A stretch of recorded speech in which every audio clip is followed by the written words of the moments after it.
Hey! Bonjour à tous, c'est Pierre.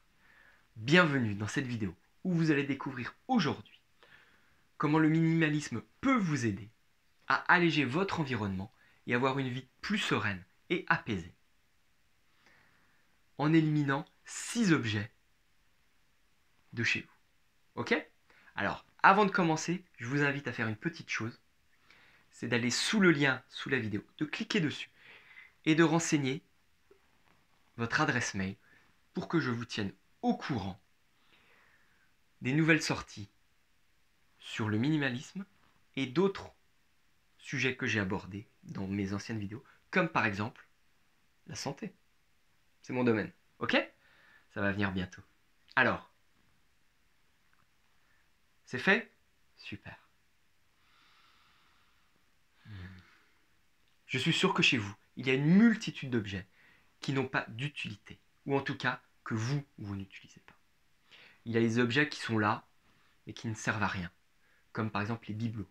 D'accord? Il y a les objets que vous avez achetés il y a bien longtemps, que vous avez peut-être même oublié dans un coin, qui vous ont servi une fois, deux fois, parfois même, vous ne les avez même pas utilisés.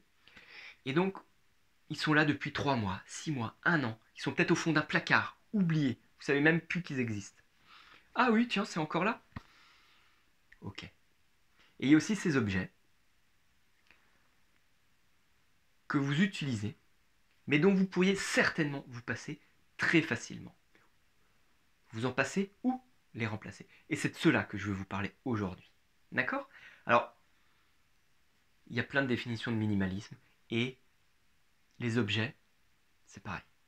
Les objets, il y en a que votre voisin va utiliser et vous non. D'accord?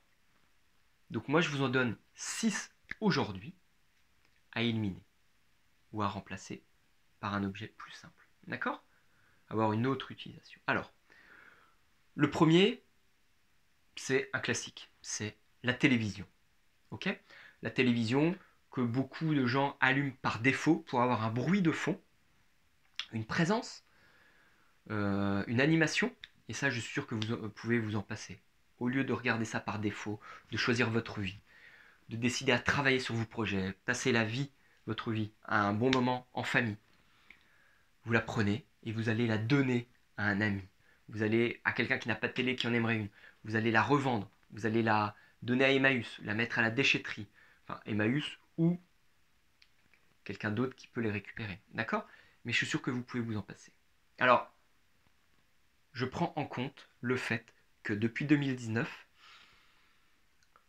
les gens passent plus de temps sur leur tablette, téléphone, ordinateur pour consommer du contenu que sur la télé. D'accord?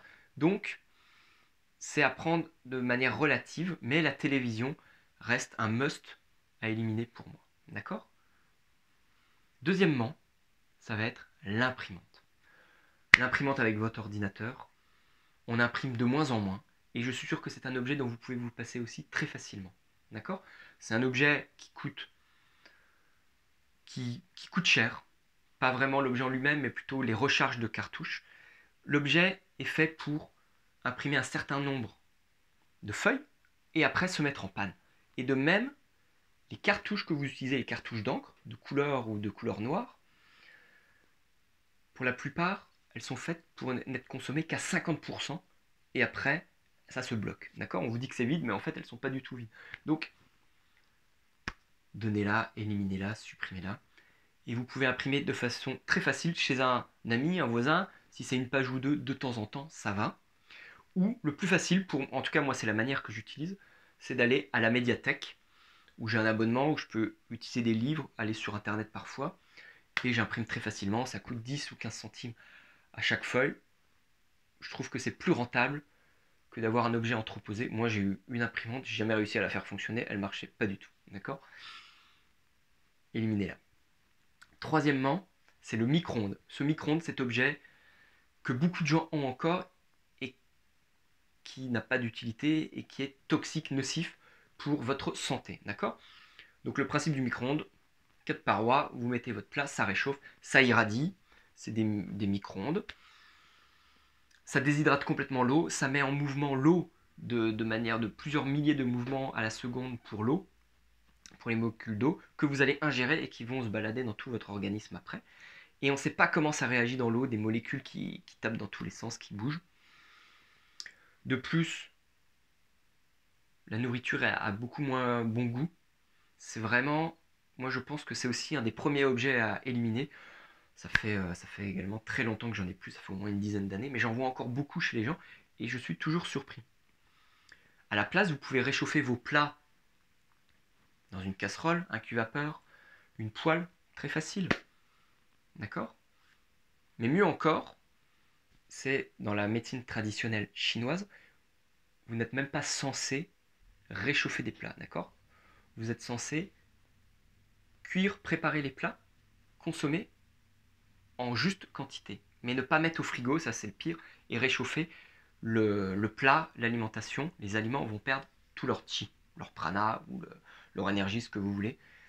Mais ça apporte beaucoup moins. Et en plus du froid, même si c'est réchauffé, c'est pas bon pour l'organisme. D'accord? Surtout en cette période de transition. Là, on est déjà au printemps, mais on est encore dans une transition où il fait encore un peu froid. Ok? Quatrième objet, ça va être toutes les collections. Les collections que vous faites depuis enfant, adolescent, ou parfois même que vous avez commencé à l'âge adulte, et qui prennent de l'espace, de la place chez vous, et vous n'en avez pas du tout besoin. Vous avez passé l'âge d'accumuler des choses pour remplir un vide. D'accord? Donc ça, s'il vous plaît, supprimez-la. Quand j'étais enfant et adolescent, fin des années 80 et 90, j'avais ma collection de pins, c'était la mode, et j'avais une grande collection de canettes de Coca-Cola que j'avais ramenées de voyage, parfois vides, parfois remplies. C'était tout un bins pour les ramener chez soi, et après je les entreposais soit en pyramide, à la fin j'en avais dans les placards tellement j'en avais, et je crois que j'ai seulement décidé je les ai mises au grenier, donc elles ont traîné au grenier pendant plusieurs années, et enfin à l'âge adulte, je sais plus, peut-être même vers mes 25 ans, je sais plus, donc ça fait, j'ai quand même mis du temps, je les ai pris, j'ai tout jeté. Voilà. Alors, si vous pouvez les donner à un collectionneur, peut-être que ça va l'intéresser. Vous faites une bonne action, faites-le. Mais ça, vous, peut-être que c'est les timbres, un grand classique. Peut-être que c'est les figurines de chats, de chiens, de crapauds, de ce que vous voulez. Peut-être que c'est les magnettes. Peut-être que, je sais pas ce qui est peut-être que c'est les sous-bocs dans les bières des bars. Voilà. Il y a plein de collections que vous pouvez faire. Éliminez ça, vous n'avez pas besoin. Dans la continuité, il y a certainement tous les bibelots chez vous dont vous pouvez vous passer. Donc là, c'est encore pas un objet, c'est un ensemble d'objets, mais beaucoup de bibelots. Alors des bibelots souvenirs que vous ramenez de vos voyages, ou les bibelots qu'on vous a offerts, la famille, les amis, lorsque vous les avez invités à Noël, un anniversaire, et que vous n'osez pas jeter, et donc qui peuvent avoir une part d'affectif, ou effectivement tous des bibelots souvenirs, parce que vous les avez achetés avec quelqu'un que vous aimez beaucoup, ou quelqu'un de votre famille ou un ami qui est mort, et donc vous dites ah je peux pas le jeter, voilà. Non, les souvenirs ils sont là, ils sont dans le cœur, d'accord? L'affectif ne disparaît pas, les souvenirs ne disparaissent pas, ok? Donc vous pouvez les prendre, vous les réunissez dans un carton, et ça part. Pareil, vous les donnez, vous les jetez, vous les revendez, vous les offrez, ce que vous voulez, d'accord? Et j'en ai un sixième, les grosses cafetières électriques. Voilà. Alors, je vous dis pas de jeter complètement la cafetière, je vous parle juste des cafetières qui utilisent les recharges, les unidoses, qui polluent à fond, ou même les dosettes. Voilà, les dosettes en papier avec, on ne sait pas trop d'où vient le café, comment c'est fait. C'est des gros trucs électroniques. Pire que ça, pire que les électriques électroniques, c'est celles qui sont connectées. Donc ça, vous oubliez encore, vous n'en avez pas besoin. Une bonne cafetière, pour moi, c'est, on retourne à la base, un classique. Vous prenez une bonne cafetière italienne ou à piston. J'ai ma préférence pour les italiennes, bien que je ne boive pas de café. Chacun son choix. D'accord? Voilà, là je vous en ai donné 6, à vous de voir.